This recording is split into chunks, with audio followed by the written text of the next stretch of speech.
यवतमाळमध्ये गम का खजानाचा सुरेल जल्लोष.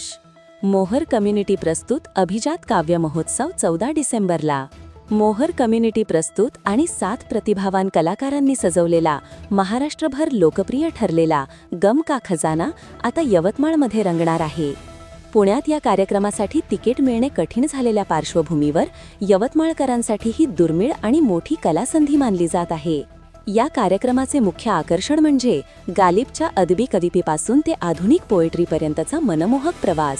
ओवी, गझल, कव्वाली आणि आधुनिक काव्यप्रवाह यांचे मिश्रण प्रेक्षकांना सुरेल, तत्वज्ञानपूर्ण आणि भावस्पर्शी अनुभव देणार आहे. काळानुसार कवितेत झालेला बदल आणि तिच्या संवेदनशील अभिव्यक्तीचे प्रभावी सादरीकरण हा कार्यक्रम खास बनवतो. 2 वेळचे राष्ट्रीय पुरस्कार विजेते साऊंड डिझायनर अनमोल भावे यांच्या ध्वनी संकल्पना आणि मार्गदर्शनामुळे कार्यक्रमाची अनुभूती अधिकच जिवंत आणि अप्रतिम होणार आहे. यवतमाळमधील हे आयोजन अनिरुद्ध मिलिंद शिंदे यांच्या पुढाकारातून करण्यात आले असून नाममात्र 300 रुपयांचे प्रवेश शुल्क ठेवण्यात आले आहे. सदर कार्यक्रम रविवार दिनांक 14 डिसेंबर 2025 रोजी सायंकाळी 6 वाजेपासून साई क्रीडारंजन, नंदुरकर स्कूल, यवतमाळ इथे आयोजित करण्यात आला आहे.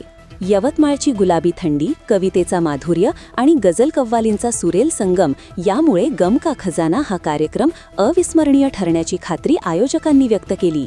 कविता, शब्द आणि सुरांची जादू जवळून अनुभवू इच्छिणाऱ्या रसिकांनी हा कार्यक्रम न चुकवण्याचे आवाहन करण्यात आले आहे. सदर कार्यक्रमाचे तिकीट बुकिंगसाठी स्क्रीनवर दिलेले नंबरवर संपर्क साधावा.